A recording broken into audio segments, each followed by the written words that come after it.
காய்களிலே வெளியழகு மாங்காய், உள்ளழகு தேங்காய். காய்களிலே வெளியழகு மாங்காய், உள்ளழகு தேங்காய். கனிகளிலே வெளியழகு ஆப்பிள், உள்ளழகு பலா. பறவைகளில் வெளியழகு மயில், உள்ளழகு குயில். ஆடும்போது மயில் அழகு, பாடும்போது குயில் அழகு. ஓடும்போது மான் அழகு, பாயும்போது புலி அழகு. விடியும் போது விண் அழகு, மடியும் போது அலை அழகு. வடிக்கும் போது சாதம் அழகு, குடிக்கும் போது கூழ் அழகு. போராடும் போது வீரம் அழகு, நீராடும் போது ஈரம் அழகு.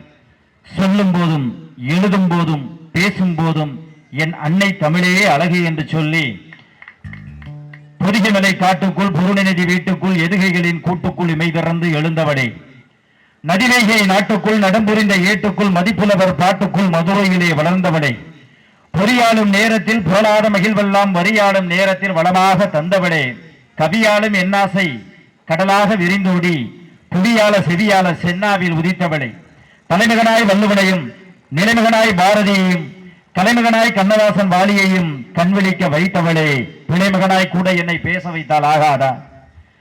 பிள்ளைமகனாய் கூட என்னை பேச வைத்தால் ஆகாதா? அலைமகனாய் என்னாயுளெல்லாம் உண்ணாவில் போகாதா? வளர்ப்பு மகன் நான் அல்ல உந்தன் வார்ப்பு மகன் என்பதை காட்டு, சிவப்பல்லும் சென்னாவில் செந்தமிழை அள்ளி ஊட்டு என்று சொல்லி நல்லா கைதட்டலாம். தமிழுக்காக, நமக்கு இல்லைனாலும் தமிழுக்காக இல்லையா?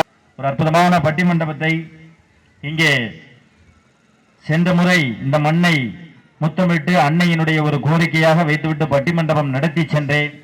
இந்த ஆண்டும் ஒரு அருமையான பட்டிமண்டபத்தை மீண்டும் இந்த எளிய பிள்ளைக்கு, தமிழைக்கு அகரம் முதலில் அடியெடுத்து வைக்கக்கூடிய இந்த பிள்ளைக்கு, இந்த பிள்ளைகளுக்கு தந்து அருமையாக சிறப்பு சேர்த்திருக்கிற நம்முடைய 7ஆம் நாள் அண்ணாநகர் மண்டகப்படிதாரர்கள், கடைத்தெரு நண்பர் மண்டகப்படிதாரர்கள், நாட்டாண்மைகள் மற்றும் கிராமவாசிகள், தென்னம்புலம், புலம் என்றால் நீர் நிறைந்த பகுதி.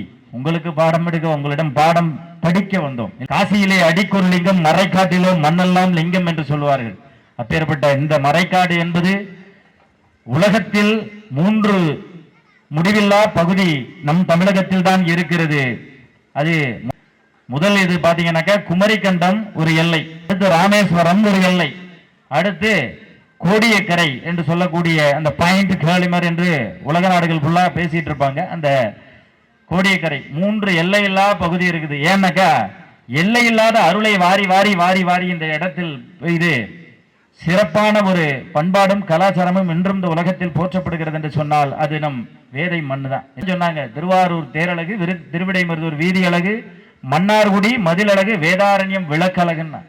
உலகமே இருண்டு போட்டாலும் இங்க விளக்க கொளுத்தி வச்சா போதும். உலகத்திற்கே தீபம் கொடுக்கிற அந்த சூரியனுக்கே ஒரு போட்டியை போட்டு ஒரு அற்புதமான வாழ்வியலை இன்றும் நடத்தி காட்டிக் கொண்டிருக்கக்கூடிய ஒரு அற்புதமான ஊர் இல்ல நம்முடைய மலை மாரியம்மன்.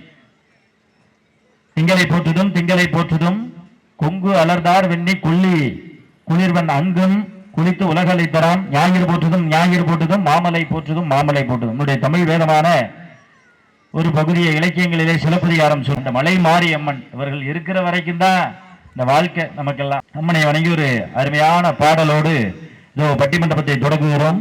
உள்ளம் பெருங்கோயில் உன் உடம்பு ஆலயம், வள்ளல் பிரானருக்கு வாய் கோபுரவாசல், தெல்ல தெளிந்தாருக்கு சீவம் சிவலிங்கம் என்று நம்முடைய திருமந்திரம் சொல்லுகிறது. இறைவன் எங்க இருக்கிறான்? நீக்கமர உலகத்தில் எங்கும் இறங்கிருக்கிறான். ஆனா எங்க இருக்கிறான்னாக்கா மகாகவி பாரதி தான் சொன்னான், தெய்வம் நீ என்பதை உணர் என்று. அந்த தெய்வம் என்பது நாம் என்பதை நினைக்க வேண்டும். இன்னும் உலகத்துல 84 லட்சம் உயிர்களுக்கு அப்பாலே இந்த மனித பிறவி வருகிறது.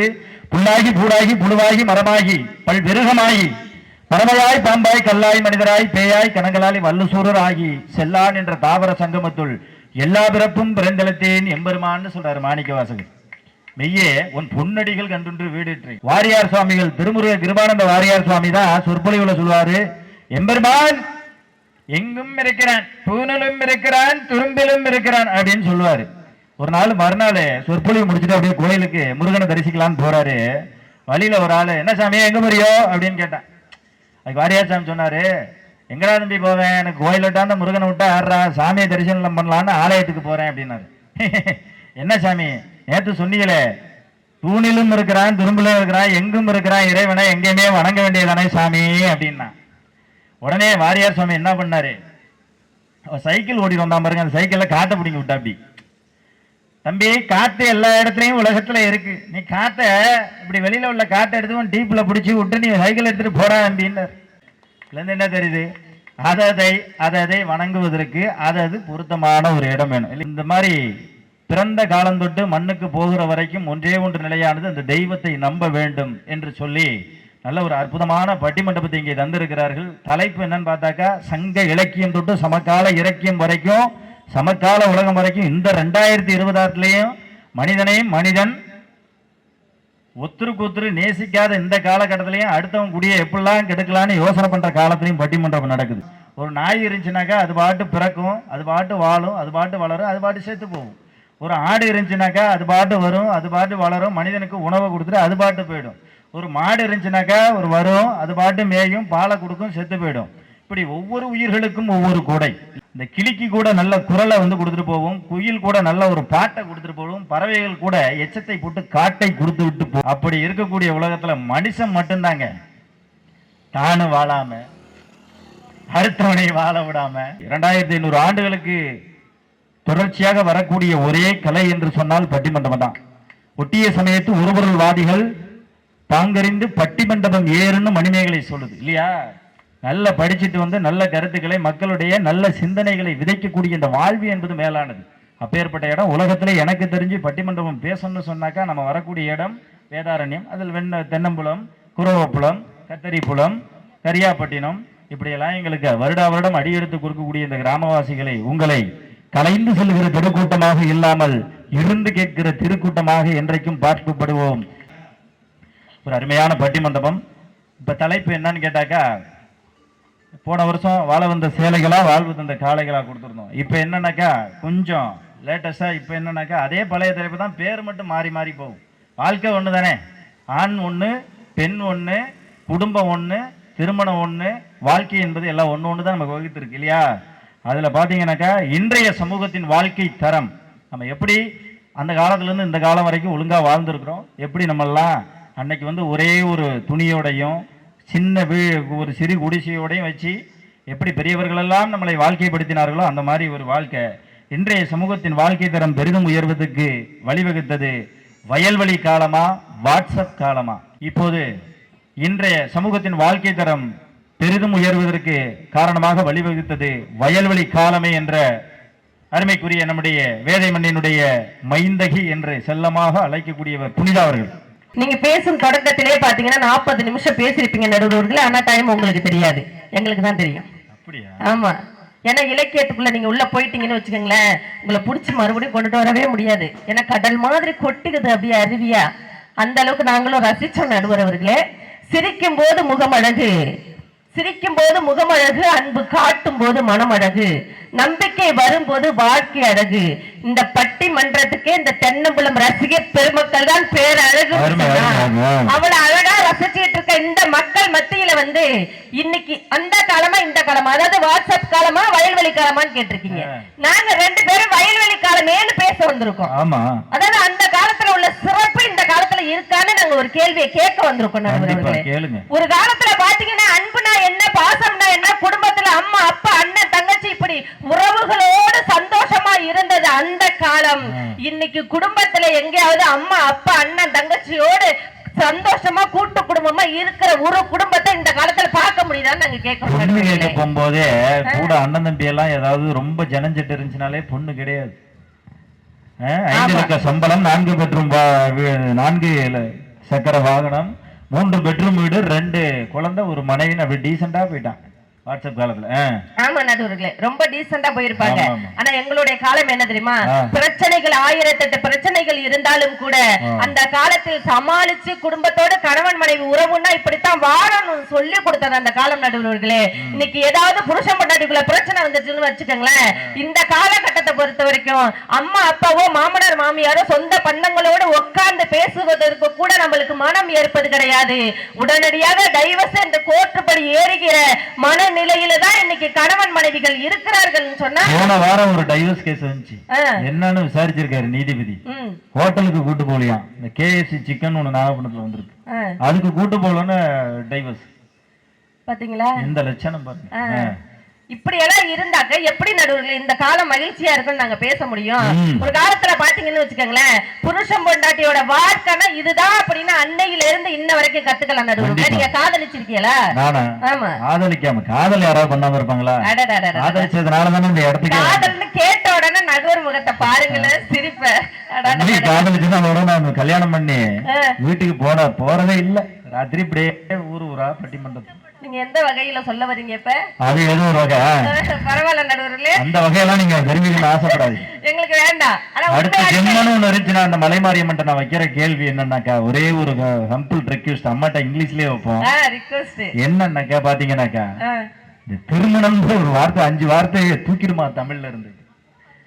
அதுக்கு பதிலா அதுக்கு நடுவர்களே அப்படி மட்டும் சொல்லாதீங்க. வாழ்க்கையில எவ்வளவு கஷ்டங்கள் இருந்தாலும் சரி, ஒரு மனுஷன் கல்யாணம் பண்ணி பார்த்தா மட்டும்தான் அதோட இன்ப துன்பம் என்னன்னு நிறைஞ்சு வாழ்க்கைய சந்தோஷமா கொண்டாட முடியும். ஆமா, இன்பம் இருக்கும்.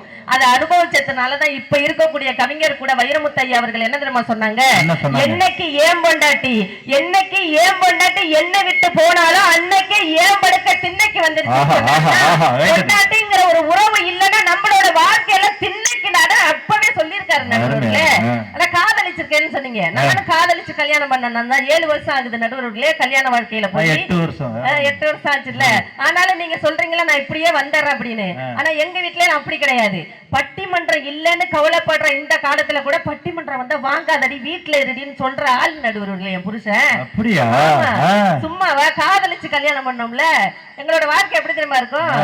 என்ன இவ்வளவு ஆச்சரியமா கேக்குறீங்க?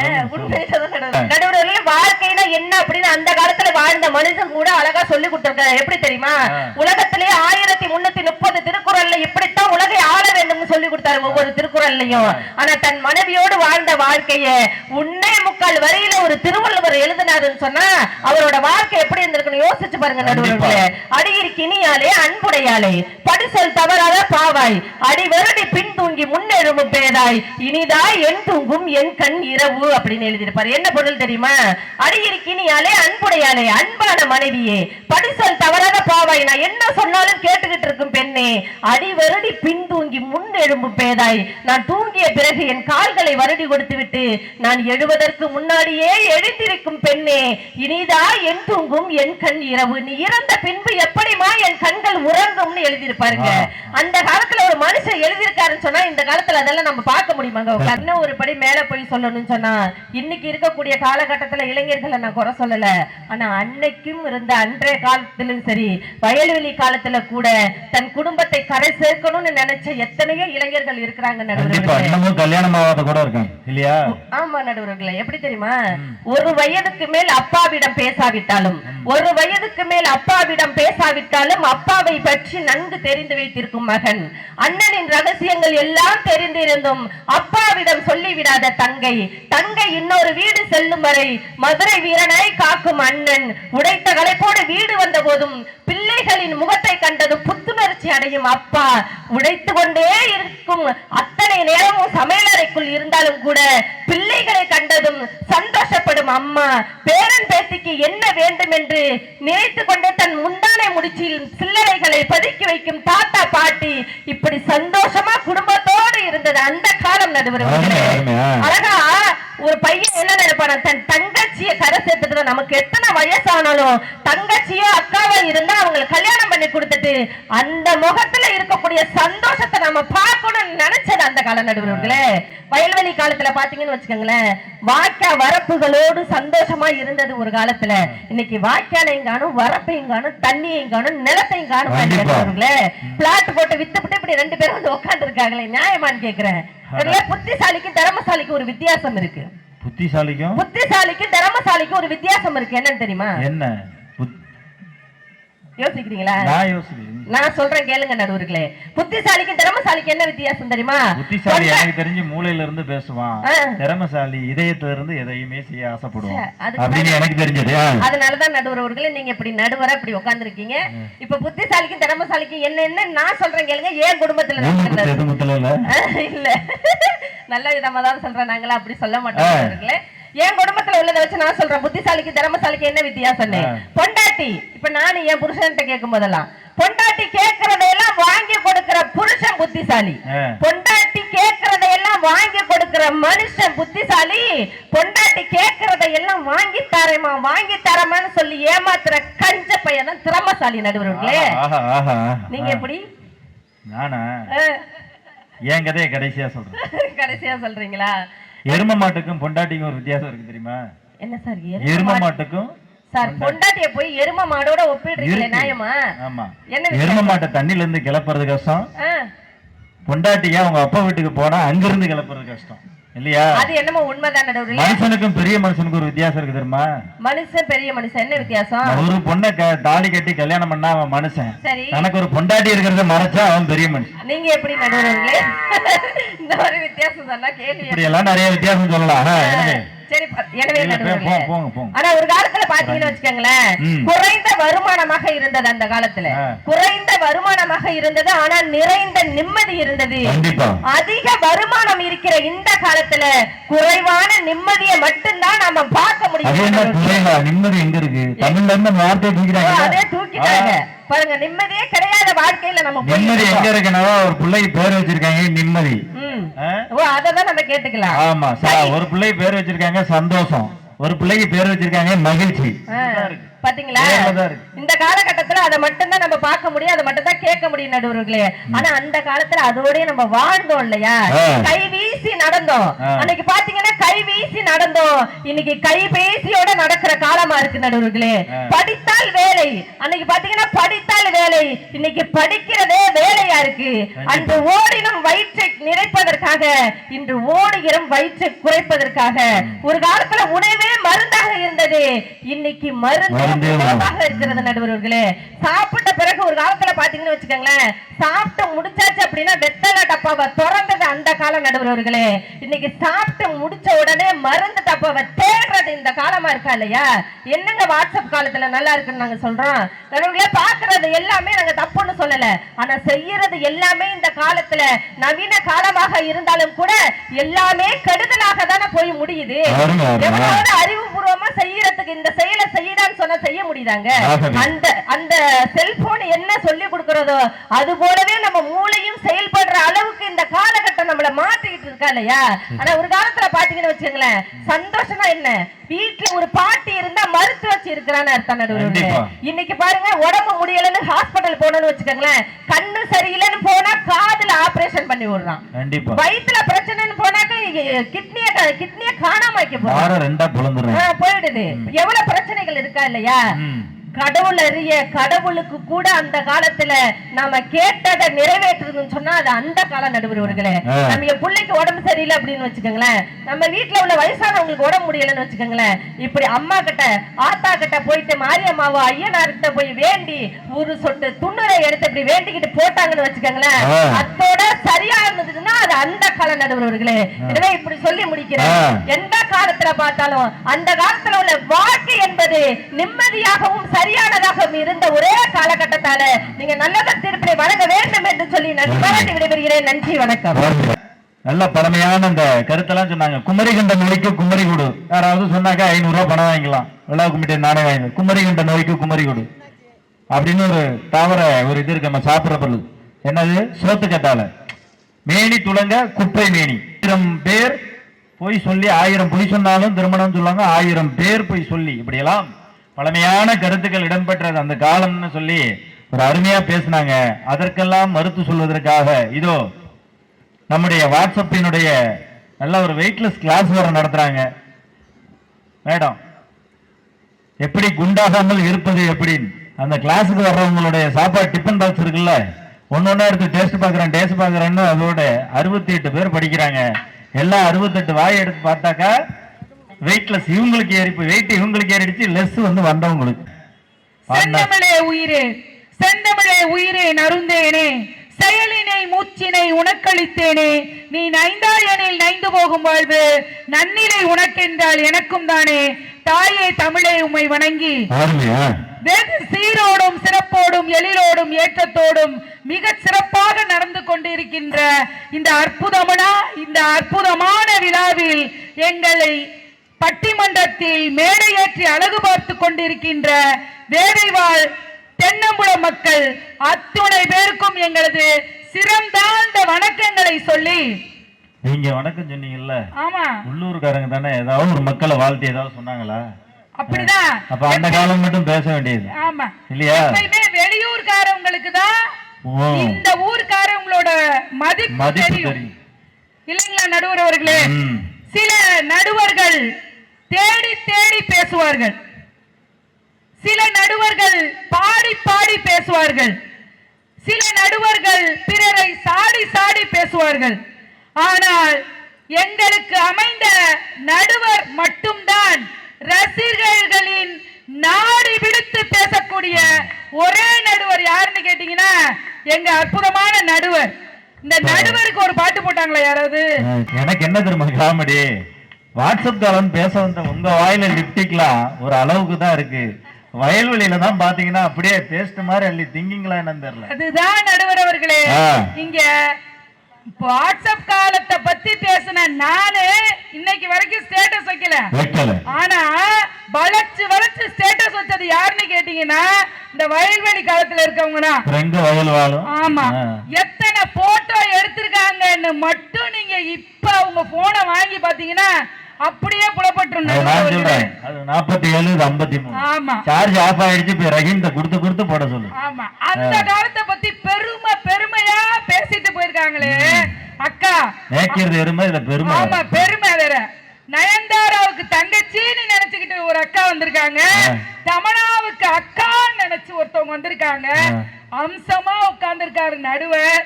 இப்படி அழகா குஷ்பு மாதிரி ஒரு பேச்சாளர், இங்க பாருங்க ஸ்ரேயா மாதிரி ஒருத்தவங்க. இப்படி அருமையான பட்டிமன்றத்துல அந்த காலத்தை பத்தி அப்படி விளக்கமா பேசிட்டு போயிருக்காங்களே. நான் ஒண்ணு சொல்றேன், போன அந்த காலத்தை பத்தி கொஞ்சம் நினைச்சு பாருங்க. அப்படியே வயலும் வாழ்வுன்னு ஒரு நிகழ்ச்சி பொதிகையில என்ன பேசுறாங்கன்னு அவங்களுக்கும் புரியாது, என்ன கேக்குறோன்னு நமக்கும் புரியாது. ஆனாலும் பொதிகை டிவியில வயலும் வாழ்வுன்னு ஒரு நிகழ்ச்சி, அது மாதிரி தான் அந்த காலத்து ஆளுங்க இருந்தாங்க. ஆனா இன்னைக்கு இருக்க இளைஞர்கள் எப்படி இருக்காங்க தெரியுமா? ஜில்லாவோ திண்டுக்கல்லு, சிங்காரப்பட்டி பக்கம் சொல்லு, பட்டி சிங்கம், செம்பு கலக்காத தங்கம், அட வச்சிருப்பதோ வருத்தப்படாத வாலிபர் சங்கம். தென்னம்புலத்துல நீங்க அடுத்த வருஷம் ஆடல் பாடல் வைக்கிறீங்களோ இல்லையோ, நடுவருக்கு அற்புதமான பட்டிமன்றத்தை நீங்க போட்டே ஆகணும்.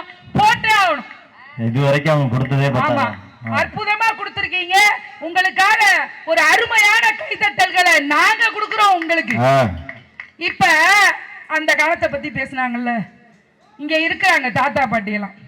அந்த காலத்துல பாட்டிய தாத்தா பேர் சொல்லி அழைச்சிருக்காங்க. ஒரே ஒரு வரியில பதில் சொல்லுங்க.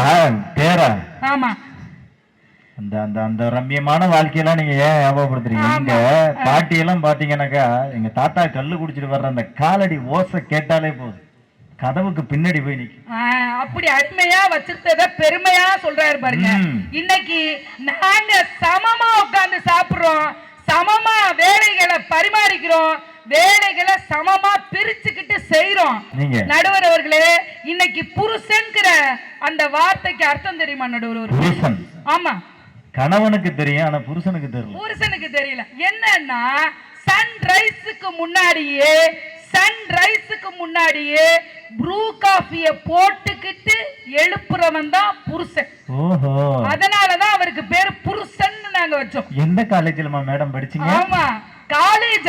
நானா மம்மி அப்படி என்னோட வயசு இன்னும் கூட 10 வயசு தான் நடுவர் நம்புறது. ஆமா, ஏதோ நம்புங்க, நம்பிக்கை தானே வாழ்க்கை. 10 வயசா? ஆமா நடுவர் அவர்களே, இப்ப புருஷனை பத்தி நம்ம சொன்னோம். அந்த காலத்துல பாட்டு கொடுத்தா பாடுறாங்களே, நீங்க கொஞ்சம் யோசிச்சு பாருங்க. கொடியசைந்ததும் காற்று வந்ததா, காற்று வந்ததும் கொடியசைந்ததா. இதுக்கெல்லாம் இவ்வளவு மியூசிக் தேவையே இல்லை. ஏன்னு கேளுங்க, இது பாட்டே கோளாறுன்னு நான் சொல்ல வந்திருக்கேன். கொடியசைந்ததும் காற்று வந்ததா, காற்று வந்ததும் கொடியசைந்ததான்னு ஒரு காதலன் காதலிய பார்த்து கேட்டா, நீ இப்பயே இவ்வளவு சந்தேகப்படுறியே, உன்னை கல்யாணம் பண்ணா நீ எவ்வளவு சந்தேகப்படுறன்னு நினைப்பாங்களா இல்லையாமா? நீங்களே சொல்லுங்க.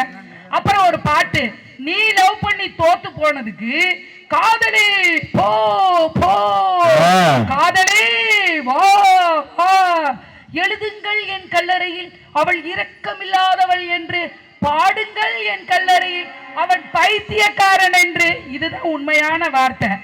இன்னைக்கு எங்க கவலைய நீங்க எல்லாம் கல்லறையில எழுதணும்னா கல்லறையில இடமே பத்தாது, அந்த அளவுக்கு இருக்கு.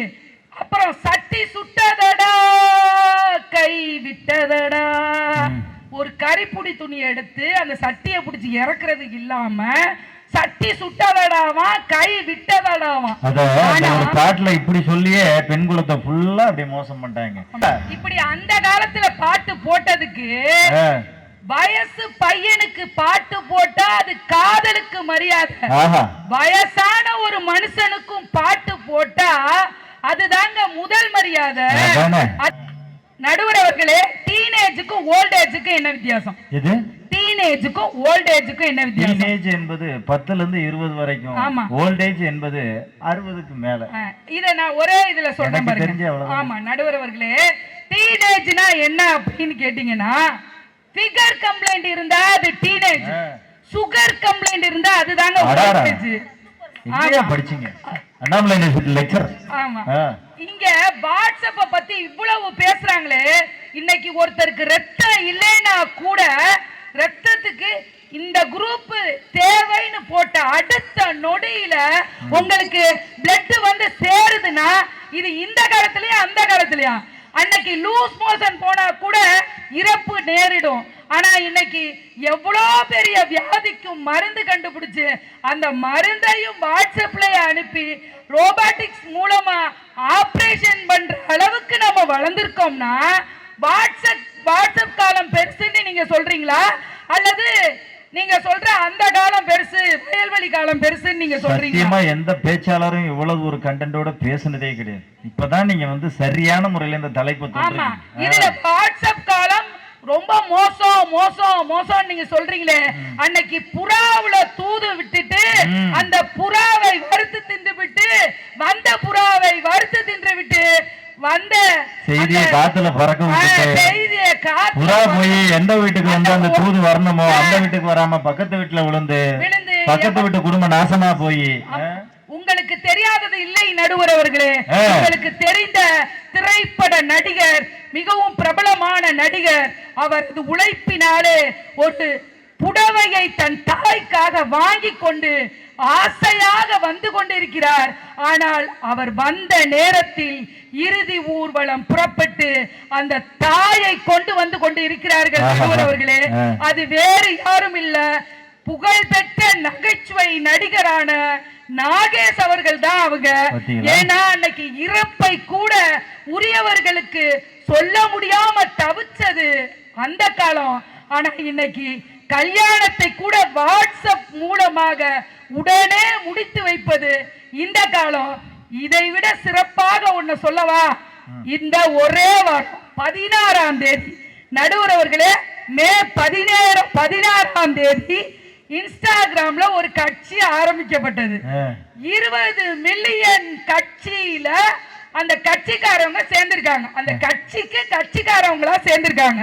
இந்த 20 மில்லியன் தொண்டர்களை நம்ம ஊர்ல இப்படி எல்லாம் நம்ம கேட்கணும் அல்லது கட்சிக்காரங்களை சேர்க்கணும்னா முக்கி முழங்கி கத்தி கதறி விச்சு விசிலடிச்சு பாட்டு பாடி தெரு தெருவுக்கு பிரச்சாரம் பண்ணா கூட 20 மில்லியன் பேர் வர்றதுக்கு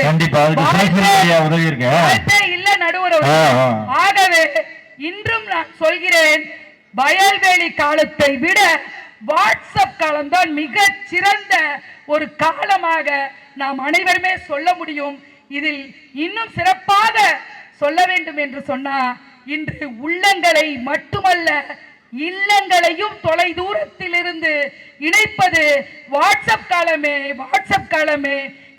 ஆகவே ரசிக பெருமக்களே, நீங்கள் எண்ணிய முடிதல் வேண்டும், நல்லவே எண்ணல் வேண்டும், திண்ணிய நெஞ்சம் வேண்டும், தெளிந்தனல் அறிவு வேண்டும், பண்ணிய பாவம் எல்லாம் பரிதின் முன் பணியை போலே நன்னியே நின்முன் இங்கு நசித்திடல் வேண்டும் அம்மா என எல்லாம் வல்ல இறைவனை வேண்டி நல்லதொரு வாய்ப்பை எனக்கு வழங்கியமைக்கு நன்றி கூறி விடைபெறுகிறேன். நன்றி, வணக்கம். நல்ல ஒரு தலைப்பை சிறப்பாக கையாண்டு பேசிய கலைச்செல்வி அக்காவுக்கு நல்ல ஒரு கைதட்டுங்க கொடுங்க. இதெல்லாம் மறுத்து சொல்வதற்காக இந்த சித்தாட கட்டிக்கிட்டு சிங்காரம் பண்ணிக்கிட்டு மத்தாப்பூ சுந்தரி மறுத்தி மயிலாக வந்தாலா போதும். அதுக்கப்புறம் அவங்க வந்து கவர் பண்ணுவாங்க. வாங்க நன்னில மகேஸ்வரி அவர்கள். இந்த அம்மா பிறந்ததுக்கு முன்னாடி அந்த நன்னிலத்துல தண்ணி பாத்தீங்கன்னா செழிச்சு இருந்துச்சு.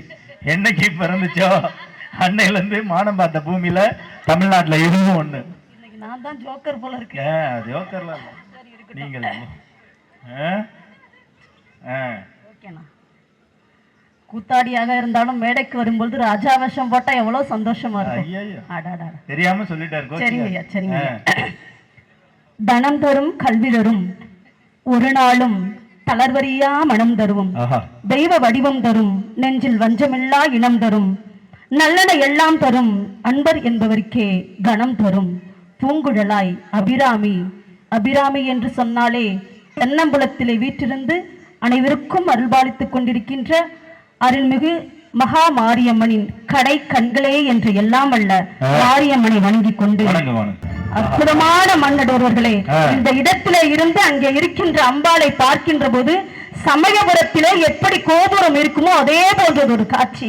தஞ்சை புஞ்சை நல்லூர் மாரியம்மன் ஆலயத்திலே எப்படி அம்பாள் அமர்ந்திருப்பாளோ அதே போன்றது ஒரு காட்சி. அங்கே பார்த்தீங்கல்ல, ஆரம்பத்தில் விநாயக பெருமான், அடுத்ததாக ஓம் என்று சொல்லக்கூடிய தமிழ் கடவுள் முருகபெருமான், அடுத்தபடியாக வட்டத்திலே அம்பாள் வீற்றிருக்கிறாள். ஏன் தெரியுமா வட்டம் போட்டிருக்காங்க? நல்லா தெரிஞ்சுங்க. அகத்திய மாமுனிவர் அந்த மூல மந்திரத்தை வட்ட வடிவத்தில் தான் போட்டார். காரணம் என்ன என்று கேட்டால், ஒரு முக்கோண வடிவத்தில் போட்டோம்னா அதுக்கு ஒரு தொடக்க முடிவு உண்டு, ஒரு சதுர வடிவத்தில் போட்டோம் என்று சொன்னால் அதற்கு தொடக்க முடிவும் உண்டு. ஆனால் வட்டம் என்பது எந்த இடத்தில் வாழ்க்கை தொடங்கும், எந்த இடத்தில் வாழ்க்கை முடியும் என்பதை அறியாமல் இருப்பதற்காகத்தான் இறைவனானவன் வட்ட வடிவத்திலே மூல மந்திரத்தில் அமர்ந்திருக்கிறான் என்றார். அற்புதமாக உள்ளே தாயார் பரசுராமரின் தாயாகவும் ரேணுகா தேவியாகவும் உடலும் அதாவது உள்ளமும் இரு பகுதியாக இருக்கின்ற மழைய மாரியம்மனின் பொன்னார் திருவடிகளை மனம் மொழி மெய்களால் போற்றி வணங்கி பட்டிமன்றத்தில் உண்மையில் சொல்ல வேண்டும் என்று சொன்னால், ஒரு சங்க இலக்கியத்தையும் ஒரு ராமாயணத்தையும் ஒரு மகாபாரதத்தையும் ஒரு பட்டினத்தாருடைய வாழ்க்கையையும் எல்லோரும் கேட்டுவிட்டு சில பேர் பேசுவாங்க, பேசாம இருப்பாங்க. ஆனால் நல்ல தமிழை படித்துவிட்டு தமிழை மட்டும்தான் நான் மேடையில் பேசுவேன் என்று நிரூபிக்க அமர்ந்திருக்கின்ற நடுவர் அவர்களை உங்களை இந்த நேரத்தில் வணங்கிக் கொண்டு, ஆனா நடுவர் அவர்களை இந்த இடத்துக்கு வரும் என்று ஒரே ஒரு உண்மையை சொல்லிட்டு நான் டைரக்டா பட்டிமன்றத்தில் வரேங்க. ஏன்னு சொன்னா, நான் BA படிக்கின்ற போது முதலில் நான் மேடை ஏறிய மண், ஒவ்வொரு மேடையிலும் சொல்வேன், நான் மேடை ஏறிய மண் எது என்று கேட்டால் பஞ்ச நதி குளத்திலே ராமேஸ்வரம் அந்த ராமன் இருக்கக்கூடிய ஆலயத்துல முதல்ல வறுமையின் காரணமாக படிப்புக்கு காசு இல்லாத காரணத்தினால் மேடை ஏறிய முதல் மண் பஞ்ச நதி குளம் என்ற ராமர் இருக்கின்ற ஒரு அற்புதமான ஆலயம். இன்னைக்கு நான் MA படிச்சு MPhil முடிச்சு PhD முடிச்சு B.Ed முடிச்சு ஒரு அரசு பள்ளியில ஆசிரியராக இருக்கிறேன் என்று சொன்னால் அம்பாளுடைய ஆசீர்வாதத்தை விட இருக்கக்கூடிய ரசிகர்களின் நல்ல கரவொலிதான் அவர்கள் வாழ்த்திய வாழ்த்துதான். 23 விருதுகள் வாங்கலாம்னு நினைச்சாங்க, 10 விருது வாங்கிட்டேன். எனக்கு அது போதும் சார். இது என்ன சாதாரண மேடைங்க? வேதை மண் என்பது தமிழுக்கு உரிய மண். ஏன் என்று சொன்னால் அருகிலே திருமறை காடார், அது ஹம்சபாதன நடனம். அந்த நடனத்துல 24 வகை நடனம் இருக்கு. அதுல ஹம்சபாதன நடனத்துல திருமறை காடார் வீட்டு இருப்பார். எப்படி ஒரு மனிதன் வாழ்க்கையில் வாழணும் தடுமாறி விழுகின்ற போது இங்கே கரம் பிடித்து மேலே ஏற்றுவதற்கு வேலை மக்கள் இருக்கிறார்கள், இந்த ரசிகர்கள் இருக்கிறார்கள் என்று இவர்களை வணங்கி கொண்டு நடுவர்களை பட்டிமன்றத்துக்குள்ள வந்துருமா? அங்கே இருந்து வந்து பேசினாங்களா? அந்த காலமா இந்த காலமா? இந்த காலத்துல என்ன இருக்கு? இந்த காலத்துல என்ன இருக்குன்னு வாட்ஸ்அப் காலங்க. வாட்ஸ்அப் ஓனருடைய கடை பேத்தி. இல்ல நாங்க அந்த இடத்துல போய் உட்கார்ந்தோமே, அங்க இருக்கிறவங்க சொன்னாங்க இந்த மண்டபத்தோட ஓனரானு கேட்டாங்க.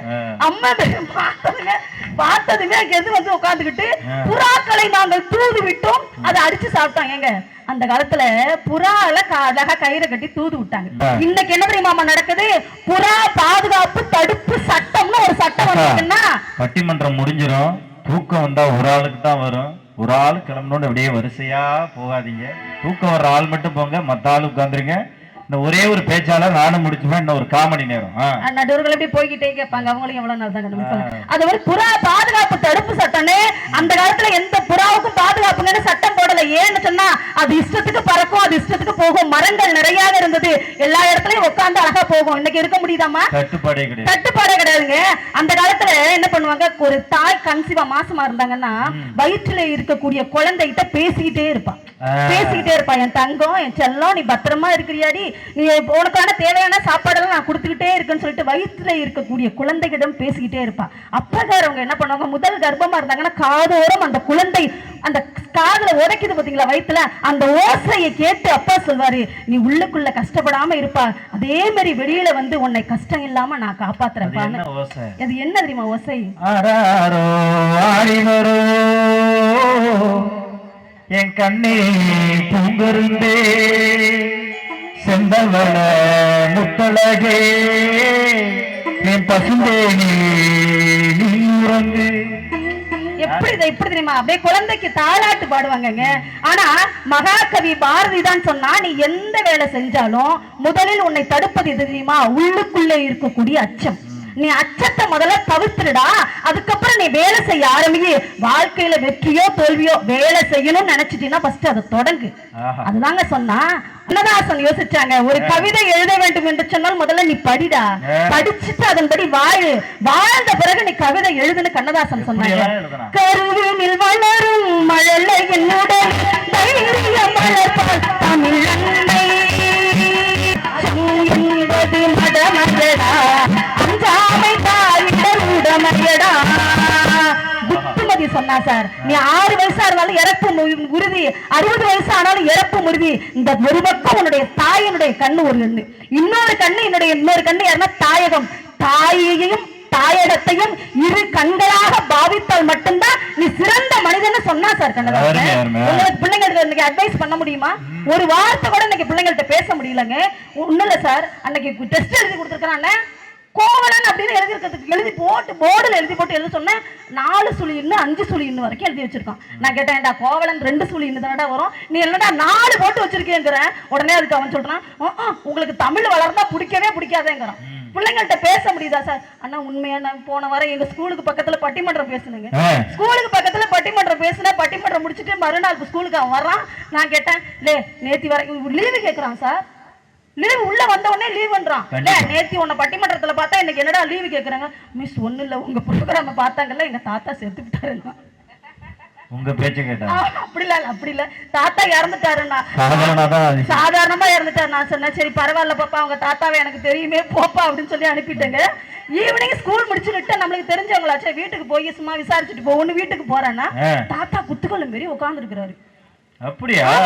என்ன தாத்தா நல்லா இருக்கீங்களா அப்படின்னா, நல்லா இருக்கேம்மா. உங்க பேரு என்னமோ உங்களுக்கு உடம்பு முடியல இறந்துட்டீங்கன்ட்டு. நீ வேறம்மா, ஸ்கூல்ல அந்த தமிழ் டீச்சர் செத்து விட்டாங்க, அதனால ஸ்கூல் லீவ் விட்டுட்டாங்கன்னு அப்படியே மாத்தி சொல்லிட்டு போயிருக்கிறான் சார். பிள்ளைங்க இன்னைக்கு விளங்குவானாங்க. அங்க இருந்து டீச்சர்கள்ட்ட எல்லாம் படிச்சா சார், அங்க இருந்து அந்த சகோதரி சொன்னாங்க, அதாவது இப்பதான் ரத்த தானம் நாங்கள் குடிக்கிறோம், நீங்கள் அந்த காலத்துல குடுத்தீங்களான்னு ஒரு கேள்வி கேட்டாங்க. நான் என்ன கேக்குறேன், அந்த காலத்தில் இருப்பவர்கள் எல்லாம் இயற்கை உணவு சாப்பிட்டாங்க, களிய கிண்டி சாப்பிட்டாங்க, மண்ணிலே முப்போகமும் விளை விதைச்சாங்க, எந்த ஒரு செயற்கை ரசாயன உரத்தையும் அவர்கள் போடவே இல்லை. மாட்டு சாணத்தை அழகா காய வச்சு போட்டாங்க, ஆட்டாம்புழுக்கை அள்ளி போட்டாங்க, வேலை முடிஞ்சிட்டு அதாவது காலமாட்டுடைய யூரின் போனிச்சு, உடம்பு சத்தா இருந்ததுங்க, எல்லாத்தையும் சாப்பிட்டாங்க. அவங்களுக்கு நோய் நொடி கிடையாது, ரத்தமே தேவைப்படல. உங்களுக்கு காலத்துல அப்படி இருக்குங்களா? எல்லாமே யூரியாங்க சார். நான் கேள்வி கேட்கிறேன், போடலாங்க. பாவக்காய் எவ்வளவு பெருசு சார் காய்க்கும்? இவ்வளவு பெருசாங்க காய்க்கும். ஆனா இன்னைக்கு போய் பாக்குற பட்டுக்கோட்டை மார்க்கெட்ல இவ்வளவு நீட்டுக்கு பாவக்காய் இருக்கு. எல்லாம் உண்மையா சொல்றேன், எல்லாமே செயற்கைங்க. முன்னாடிலாம் என்ன பண்ணுவாங்க, சுதந்திரத்துக்கு முன்னாடி உள்ள பாவக்காய், இது சுதந்திரம் அடைஞ்சது உள்ள பாவக்காய். ஐயா நம்ம எல்லாம் விவசாய பகுதி தான். நம்ம முதல்ல நெல்ல விவசாயம் அறுத்தோம்னா என்ன பண்ணுவோம்னா, முதல்ல இருக்கக்கூடிய ஒரு 4 மூட்டையோ 5 மூட்டையோ விலை, அதாவது அடுத்த வருஷம் விளைவிக்கணும்னு விதைக்காக எடுத்து வைப்போம். விதைக்காக எடுத்து வைப்போம். அது அந்த காலம். இந்த காலத்துல நான் ஒன்னேன்னு கேக்குறேன், நீங்க போடுறீங்களே காய்கறிகள், பழங்கள், நெல், விவசாயம், ஏதாவது ஒண்ணுத்துல விதை இருக்கா? அப்ப அடுத்த ஜெனரேஷன் என்னங்க சாப்பிடுவாங்க? இது என்ன இந்த வாட்ஸ்அப் காலம் இது தேவையாங்க? இப்போ ஒரு முன்னண்டோ இருக்கிற ஆலயத்துல கும்பாபிஷேகம் நடக்கின்ற போது இருக்கக்கூடிய கலசத்திலேயே பயிர் நவதானியங்கள் எல்லாத்தையும் உள்ள வைப்பாங்க. ஏதேனும் நாளைக்கு ஒரு நாள் துன்பம் துயரம் ஏற்பட்டால் அதில் இருக்கக்கூடிய தானியங்களை எடுத்து விளைவித்து இங்க மக்களுக்கு எல்லாம் அன்னதானம் போட்டாங்க பாத்தீங்களா? அது மாதிரி தானம் போட வேண்டும் என்பதற்காக நவதானியங்களை சேர்த்து வச்சாங்க. இன்னைக்கு அப்படி நடக்குதாங்க? அன்னதானம் எல்லாருக்கும் போட்டாங்க, ஆனா உங்களுக்கு மட்டும் தான் போட்ட மாதிரியே அப்படியே பள்ளி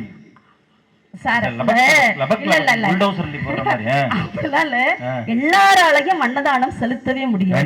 சொர்க்கத்துக்கு 5 பேர் போவாங்க. கோயில் கட்டுகிறவன், குளம் வெட்டுகிறவன், வாய்க்கால் தூர்வாருகிறவன், கல்வி சொல்லி தருகிறவன், ஆலயத்திற்கு நன்கொடை சரிங்க சார். நான் என்ன சொல்றேன்னா, நீங்க விதை இல்லாம உங்களால எந்த ஒரு பொருளும் செய்ய முடிஞ்சுச்சாங்க? சாப்பாடு முதல்ல எப்படிங்க சாப்பிடணும் சார்? நான் அவங்கள்ட்ட கேள்வி கேட்கிறேன். சரி, அந்த பாட்டு ஏதோ எழுதி வச்சிருந்தேன், மறந்து போயிட்டேன். நான் சொல்லவா? சொல்லுங்க சார். அதெல்லாம் இல்ல, அது அப்படியே எடுத்துட்டு போட்டேன் சார். நான் ஒரே ஒரு கேள்வி கேட்கிறேன் சார். இந்த மனுஷங்க அந்த காலத்துல என்ன பண்ணுவாங்க தெரியுமா? பக்கத்து வீட்டுல விட்டுட்டு போயிட்டாங்க, அங்க கோயில் திருவிழாக்கோ இல்ல ஊருக்கோ போயிட்டாங்கன்னு சொன்னா, என் பிள்ளைங்களை நீங்க பாத்துக்க, ஆடு மாடையும் சேர்த்து பாத்துக்க. நல்லா தெரிஞ்சுங்களா, இந்த மனிதர்கள் அந்த காலத்துல உள்ள மனிதர்கள் எல்லாம் ஃபர்ஸ்ட் என்ன பண்ணுவாங்கன்னா, தான் வாழ்றதுக்கு வீடு இருக்கோ இல்லையோ, ஒரு கால்நடை இருந்ததுன்னா மாட்டுக்கோ ஆட்டுக்கோ ஒரு கொட்டாய் போட்டுருவாங்க, திண்ணை கட்டி வைப்பாங்க. ஆட்டு மாட்டுக்கு கொட்டாய் போடுவாங்க. அதுக்கு ஃபர்ஸ்ட் வயிறார புல்லு வைப்பாங்க, தண்ணி வைப்பாங்க, அதுக்கு தேவையானதை செஞ்சுட்டு அதுக்கப்புறம் தாங்க மனுஷன் சாப்பிடுவாங்க. இந்த காலத்துல அம்மா அப்பா 2 பேர் இருந்தாங்கன்னா அவங்களை கொண்டு போய் அனாதை இல்லத்துல கொண்டு போய் விட்டுட்டு வாங்கன்னு சொல்றீங்களே, வாழ்க்கை முறை இதுதாங்க. வாட்ஸ்அப் காலத்துல தானே இந்த அனாதை இல்லமோ முதியோர் இல்லமும் அத சொல்றேன் சார். அவங்க சொன்னாங்களே ரத்த தானம்னு, முதல்ல கண்தானம் யார் தெரியுமா அங்க கொடுத்தாங்க? வேர்வை சிந்தி உழைச்சவனை பார்த்திருக்கேன், வேர்வை சிந்தி பேசின பேச்சாளர் சார். கண்தானம் உலகத்திலே முதலில் யார் தெரியுமா கொடுத்தாங்க? நீங்க தானம்னு பேசுறீங்களே, கண்தானம் முதலில் யார் தெரியுமா அங்க கொடுத்தாங்க? சிவபெருமான் கண்களில் இருந்ததே அந்த சிலையில் இருந்து கண்ணீர் வடிகின்ற பொழுது கண்ணப்ப நாயனார் தானே முதல்ல கண்ணையே தானமா கொடுத்தாரு. இப்ப கிடையாதுங்க, அப்பவே வந்துட்டுங்க. அதனால மாணிக்க வாசகர் சொன்னார், கண்ணப்பா உண்பதோர் அன்பினை கண்டபின் என்னப்பன் என்னையும் ஆட்கொண்டு அருளி வண்ண பணி என்று வாவென்று அழைத்து சின்னப்பன் கொண்டு சேர்த்ததாரே என்று மாணிக்க வாசகர் பாடி இருக்கிறாருன்னா நீங்க இப்பயாம கண்டுபிடிச்சது. அதனாலதாங்க சொன்னா, அந்த பிள்ளை எப்படி தெரியுமா இருக்கானா? ஆடுகின்றான் பிள்ளையிலே. சாதாரண மக்களுக்கு புரியணும்னு சொன்னா அது இந்த காலத்துல இருக்கின்ற பேஸ்புக்கோ வாட்ஸ்அப்புக்கோ எதுவுமே எந்த புக்கும் வேண்டாங்க, எந்த புக்குமே வேண்டாம். அந்த காலத்துல சொல்லும், இந்த சகோதரி சொன்னாங்க பாத்தீங்களா, தாத்தா பாட்டி கூட்டு குடும்பம். எங்க நான் கேட்கிறேன், அந்த காலத்துல அந்த வாழ்க்கை முறை அப்படியே கற்பனை பண்ணிட்டு போங்களா. ஒரு குடிசை வீடு இருக்கும், வீட்டுக்குள்ள அடியெடுத்து வச்சோன்னா வாசல் ஓரத்துல ஒரு நாய் படுத்திருக்கும். கற்பனை கொண்டுட்டு போங்க, நாய் படுத்திருக்கும் 2 அடி. ஆமா, அந்த 2 அடி உள்ள போனோம்னா அந்த பக்கத்துல தாத்தா ஏதோ கம்பு வச்சுட்டு உட்காந்துருப்பாரு, அந்த பக்கம் பாட்டி வெத்தலை நினைக்கிட்டு உட்காந்துருப்பாரு. அந்த தாத்தா பாட்டி கால் ஓரத்துல பூனைக்குட்டி உட்காந்துருக்கும். அதை தாண்டி உள்ள போனோம்னு சொன்னா அடுப்பாங்கரை இருக்குங்க. அந்த அடுப்பாங்கரை மேல கரப்பாம்பூச்சி ஓடும், பள்ளி உட்காந்துருக்கும், சுத்தீரு எறும்பு போவோம். அந்த கரையான் கூட பூச்சி கட்டி கூடு கட்டி இருக்கும், சிலந்தி கூடு கட்டி இருக்கும். கொல்லப்புறத்துக்கு போனோம்னா வாழை மரமோ தென்னை மரமோ இருக்கும், தண்ணி ஓடிட்டு இருக்கும், பெரிய மரம் இருக்கும், அதுல காக்கா குருவி சிட்டுக்குருவி எல்லாமே உட்காந்துருக்கும். நல்லா தெரிஞ்சுக்கங்க, நீங்க ஒரு ஜீவன் இல்ல 1000 ஜீவன் அந்த குடிசையின் வீட்டுக்குள்ளே ஒற்றுமையாக மகிழ்ச்சியோடு வாழ்ந்தது. அது அந்த காலங்க. இந்த காலத்துல கரப்பாம்பூச்சிக்கு மருந்து போடுறீங்க, பாச்சைக்கு மருந்து போடுறீங்க, எறும்புக்கு மருந்து போடுறீங்க, நாய்க்கு மருந்து போடுறீங்க, பூனைக்கு மருந்து போடுறீங்க. என்னங்க வாழ்ந்து கட்ட போறீங்க? உடனே வேலை முடிச்சிருங்க. இந்த எறும்பு என்ன பண்ணுமா, நவதானியங்களை கொண்டுட்டு வருமா. நவதானிய நெல்லோ அரிசியோ பயிரோ கொண்டுட்டு வருதுன்னு சொன்னா அந்த நவதானியல் நேரடியாக முழுமையா கொண்டுட்டு வராது. ஆமா, முழுசா ஒரு நெல் இருக்கு அப்படின்னு சொன்னா ஏன் நேரா அந்த பயிரை கொண்டுட்டு வந்தோம்னு சொன்னா ஒரு குறிப்பிட்ட நாளுக்கு அப்புறம் அந்த பயிர் முளைக்க ஆரம்பிக்கும், முளைக்கும் தன்மை வந்துடும். அதனால அதை சாப்பிட முடியாதுன்னு ஓரறிவு படைத்த அந்த எறும்பே சிந்திக்கின்ற பொழுது 6 அறிவு படைக்கின்ற மனிதன் ஏங்க சிந்திக்க மாட்டேங்கிறான்? எல்லா அக்கிரமங்களும் இந்த காலம் தாங்க படிக்குது.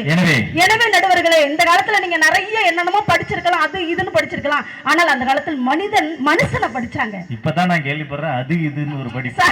என்னென்னமோ டிபாம் கீபாம் என்னென்னமோ சொல்றாங்க, கண்ணுக்கு நோய் காலுக்கு நோயின்னு என்னென்னமோ சொல்றாங்க. ஆனா மனுஷனை படிச்சான் சார். ஒண்ணு இல்ல சார், அதாவது கம்பன் கம்பனுக்கு பின்பு ஒரு கவிஞன் என்று சொன்னால் அவை கவியரசு கண்ணதாசன்.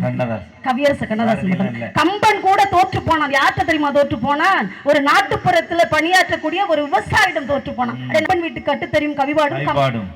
கம்பன் ஏமாந்து போனான் நாட்டுப்புற கவிஞனுடன். ஆனா கண்ணதாசன் யோசிச்சான் சார்.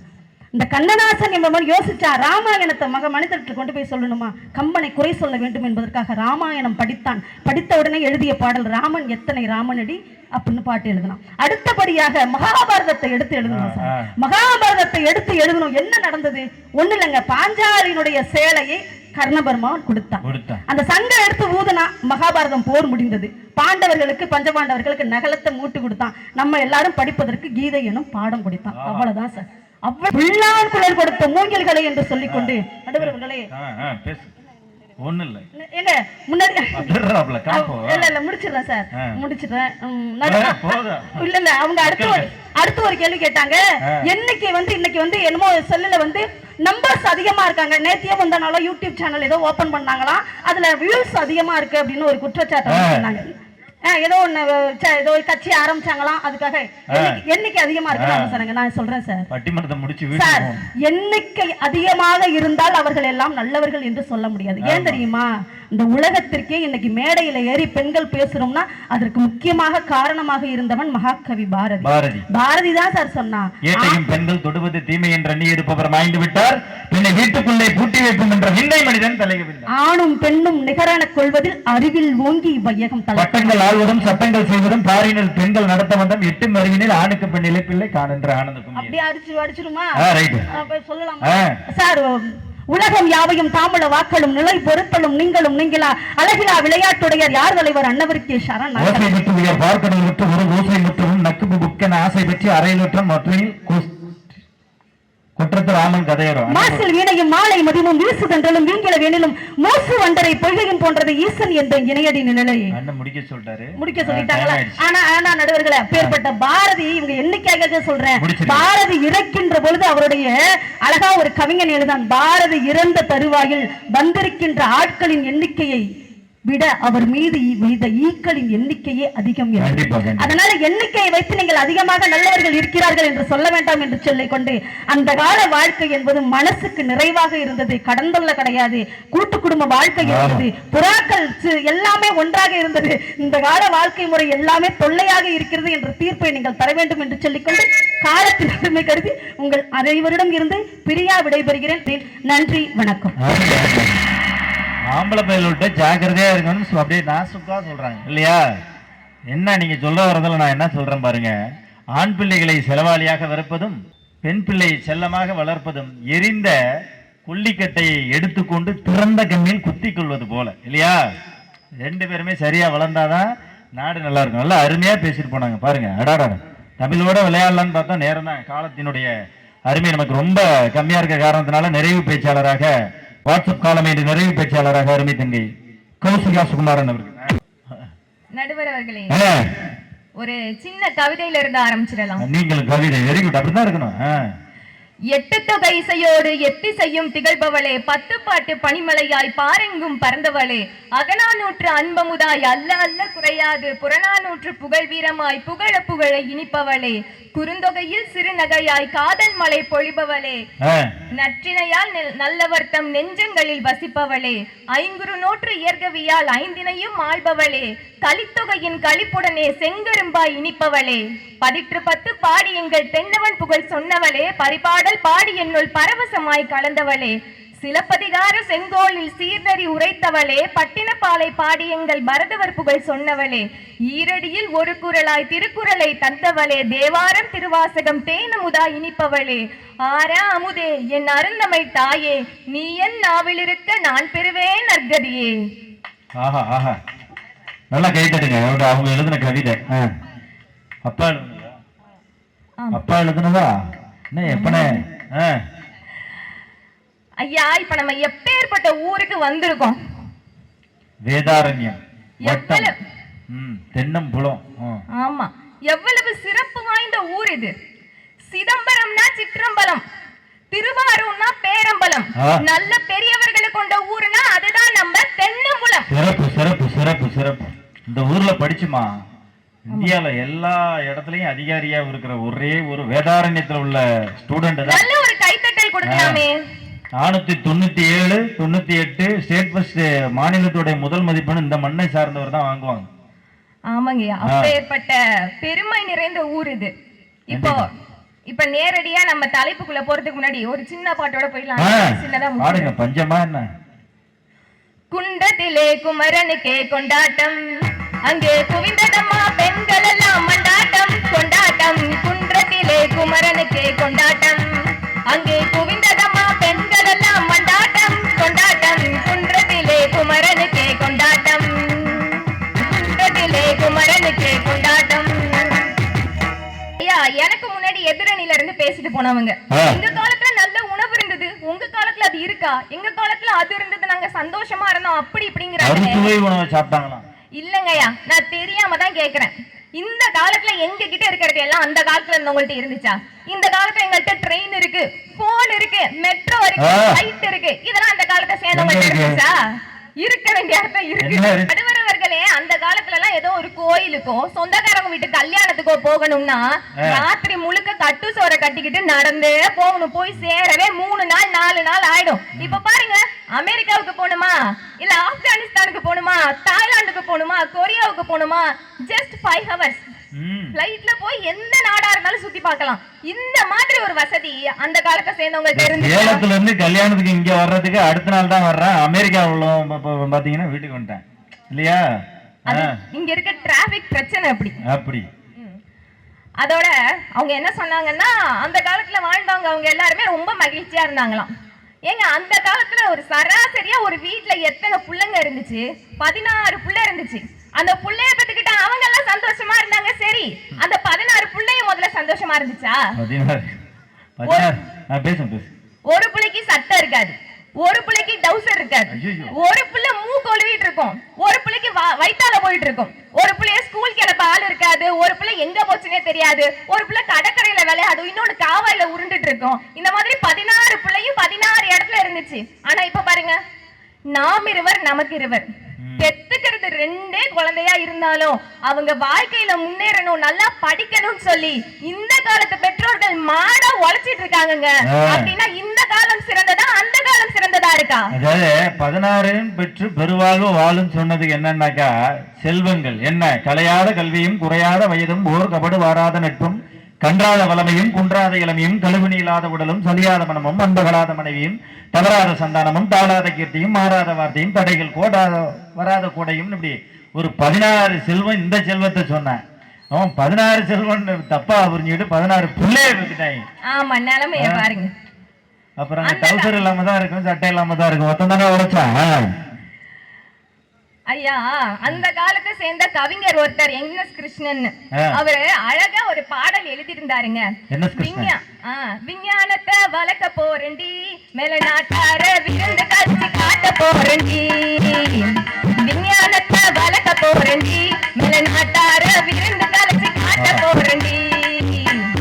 தஞ்சாவூர் இட்ட பிரிச்சு தலகீழா படம் படிச்சு, தஞ்சாவூர் இட்ட பிரிச்சு தலகீழா படம் படிச்சு, கொஞ்சாடி புருஷன் இல்லாம புள்ள குட்டையும் பிறக்கிறாப்ப, விஞ்ஞானத்தை வளர்க்க போறண்டி, அயல் நாட்டார விருந்து கழிச்சு காட்ட போறண்டி.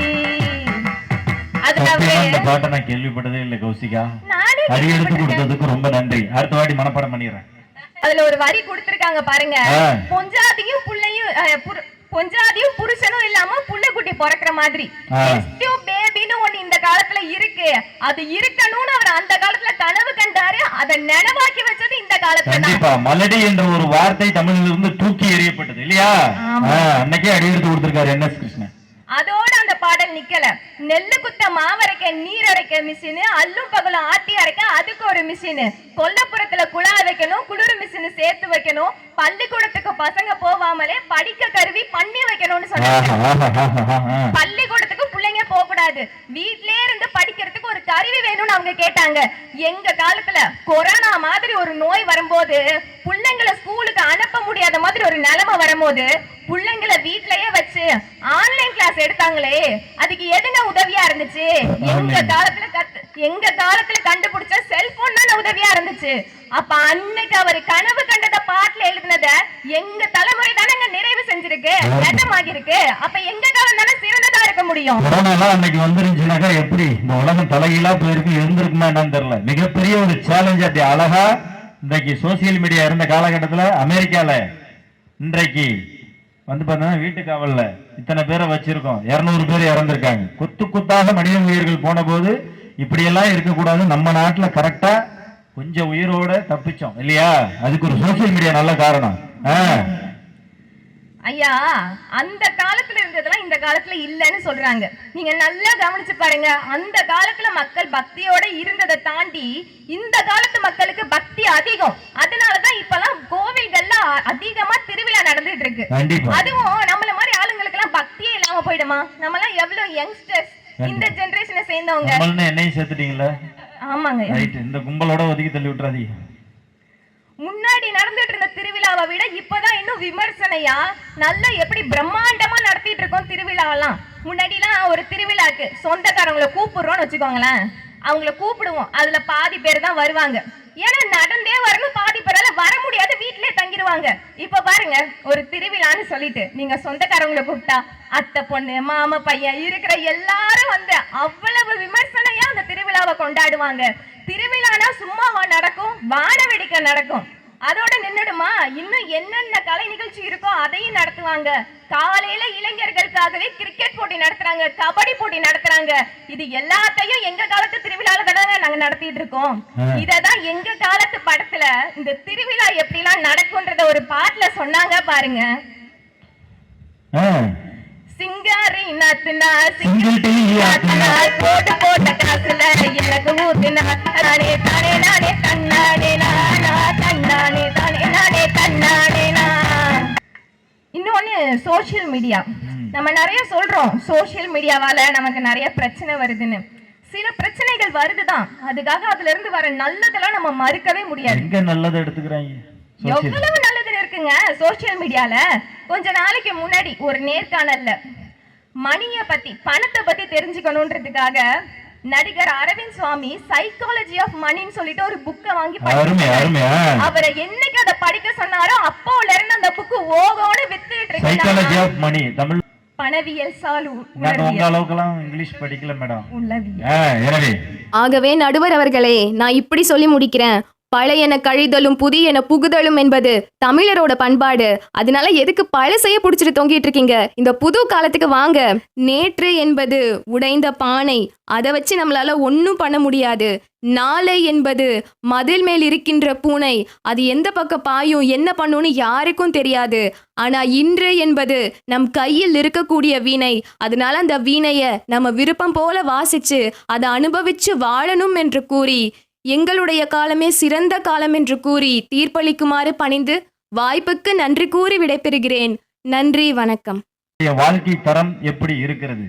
அன்னைக்கு பாத்தீங்கன்னா திரைப்படத்துல பொன்மனச்செம்மல் புரட்சி தலைவர் எம்ஜிஆர் தன்னுடைய முகத்தினுள்ள மீசை முடி எத்தனை இருக்கிறதோ அத்தனையும் நடிப்பை பெற்ற சவாலியர் சிவாஜி கணேசன், கண்ணெடுத்து பைங்கிலி சரோஜா, நாட்டிய பேரொளி பத்மினி, இப்படி எல்லாம் பல பல கலைஞர்களை கண்டது அந்த காலம் இல்லையா? ஆனா எல்லாருக்கும் அந்த பட்டியலை போட்டுட்டே வந்த திரைக்கலை கூட எங்களுடைய கவிஞர் பெருமக்களை மட்டும் விட்டுடுச்சு. அந்த பாட்டுல வந்து ஒரு பாட்டு எழுதியிருப்பாங்க. அந்த பாட்டுல பாத்தீங்கன்னாக்கா பாடியவர் முதல் டைட்டில் வருவார் எஸ்பி பாலசுப்ரமணியன், TMS சவுந்தரராஜன், அப்புறம் இசை வந்து பாத்தீங்கன்னா MS விஸ்வநாதன்.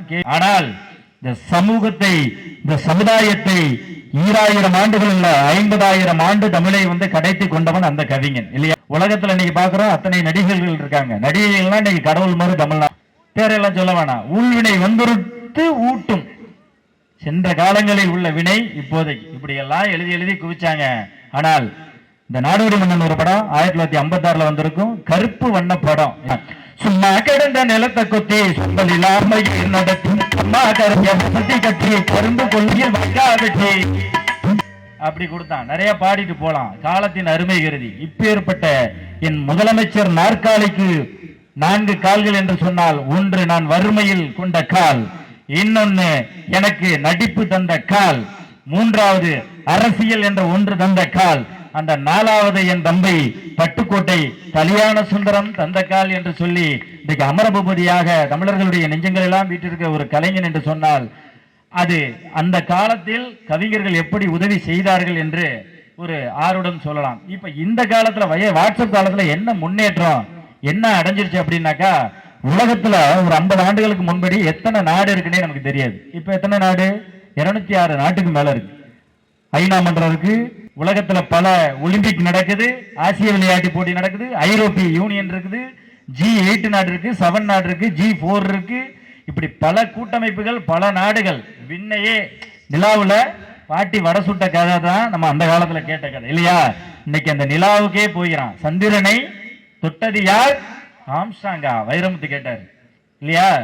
அந்த இடத்திற்கு இன்றைக்கு செல்லுவதற்கு அடிகோலாக போட்டது எது என்று சொன்னால், இன்றைக்கு இளைஞர் பெருமக்கள் தேடி தேடி மகாகவி பாரதியினுடைய கவிதைகள் பழமையாக இருந்து எழுதியிருந்தாலும் கூட இன்னும் 1000 ஆண்டுகளுக்கு அவருடைய கவிதை வாழும் என்று சொன்னான் ஒரு கவிதையிலே, தேடி சோறும் இடம் தின்று பல சின்னஞ்சிறு கதைகள் பேசி மனம்பாடி துன்பமுக என்று பிறர் வாட பல செயல்கள் செய்து கொடுங்கீற்று கரையென பின் மாயும் பல வேடிக்கை மனிதர்களை போல்வே நான் வீழ்வேன் என்று நினைத்தாய் என்று நம்மை போன்ற இளைஞர் பெருமக்களுக்கு எழுதி குவித்து விட்டு சென்றான் என்று சொன்னால், இன்றைக்கு இளைஞர்கள் எண்ணில்லாத பல துறைகள் இருந்தாலும் கூட இன்னைக்கு பெண்ணில்லாத துறை ஏதாவது இருக்கா? நாட்டுடைய நிதியமைச்சர் யாரு? ஒரு பெண்ணு. இன்னைக்கு ஒரு இருக்கக்கூடிய நாடாளுமன்றங்கள், சட்டமன்றங்கள், கணினி, கணிப்பொறி, அப்புறம் ஐடி ஃபீல்டு, அந்த ஃபீல்டு, லொட்டு லொசுக்கு எது இருந்தாலும் ஒரு விமானத்தை கூட இன்றைக்கு பெண்கள் இயக்குகிறார்கள் என்று சொன்னால் அதற்கு காரணம் என்ன?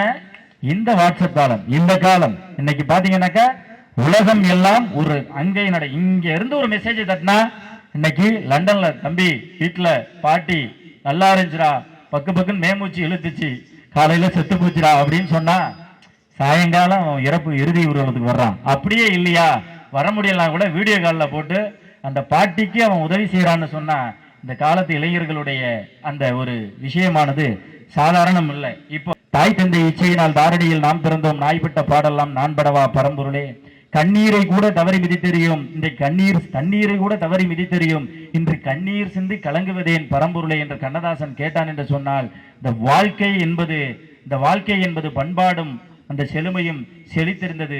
அந்த காலமா இந்த காலமா, வயல்வெளி காலமா, வாட்ஸ்அப் காலமா என்ற ஒரு அருமையான கேள்வியை கேட்டால், நாம் இன்றைய நவனாக இருக்கிற உலகத்தில் எதை சொல்ல வேண்டும் என்று சொன்னால், உலகத்தினுடைய அத்தனை பொருளாதார வளர்ச்சியும், அத்தனை பண்பாட்டு மகுடமும், அத்தனை நட்பு கரங்களும் ஏதோ ஒரு விதத்தில் இந்த சோசியல் மீடியா என்று வந்த பிறகு ஒரு நோய்வாய்ப்பட்ட குழந்தைக்கு ஏதாவது ஒன்று செய்யணும்னு ஒரு ஹெல்ப் கேட்டா, எங்கே ஒரு பணக்காரன் இறக்கப்பட்டு என் பிள்ளைக்கு இந்த மாதிரி வந்துடக்கூடாதுன்ற நம்பிக்கையில உதவி செஞ்சு, யாரோ தான் இங்க சொன்னீங்க, கலைச்சொல்லி மேடம் தான் சொன்னாங்க, ரத்த தானம், கண் தானம் என்று எத்தனையோ தானம் வந்தாலும் கூட, என் பிள்ளை வாகன விபத்தில் அடிபட்டாலும் பரவாயில்ல, என் பிள்ளையோட இந்த 5 உறுப்பை எடுத்து நல்லா உள்ள 4 பேருக்கு அந்த 5 பேரோட உயிரா, என் 5 பேருக்கு உயிரை கொடுத்த அந்த 5 பேர் உருவத்தில் என் பிள்ளையை பார்த்திருப்பேன் என்று சொல்லக்கூடிய பெற்றோர்கள் இன்று அதிகம் வாய்த்த காரணத்தினாலே வாழ்க்கையில் எல்லோரும் ஒன்று விட்டு கொடுக்க வேண்டும் என்று சொல்லி, தான் பெற்ற செல்வனை ஏன் பெற்றோம் என்று தான் தாய் என்று ஆண்டு போனாள், தந்தை எம்பு பிள்ளை உருப்படாது என்று தான் தனலிலே வெந்து போனான், ஊன் பெற்ற யானமோர் உயிர் கொள்ள வைத்தவன் உயரத்தில் ஒளிந்து கொண்டான், உதிரத்தின் அணுவிலே தமிழெண்ணை நீ மட்டுமே உறவாக வந்து நின்றாள் என்று சொல்லி அந்த தமிழெண்ணைக்கு ஒரு அடி எடுத்து கொடுத்து இன்றைய வாழ்க்கை தரம் பெரிதும் உயர்வதற்கு காரணமாக இருப்பது வயல்வெளி காலத்தை விட இன்றைய வாட்ஸ்அப் காலமே என்ற ஒரு நல்லதொரு தீர்ப்பை இந்த மண்ணில் வழங்கி, வாய்ப்பிருந்தால் அடுத்த முறை சந்திப்போம். நன்றி, வணக்கம்.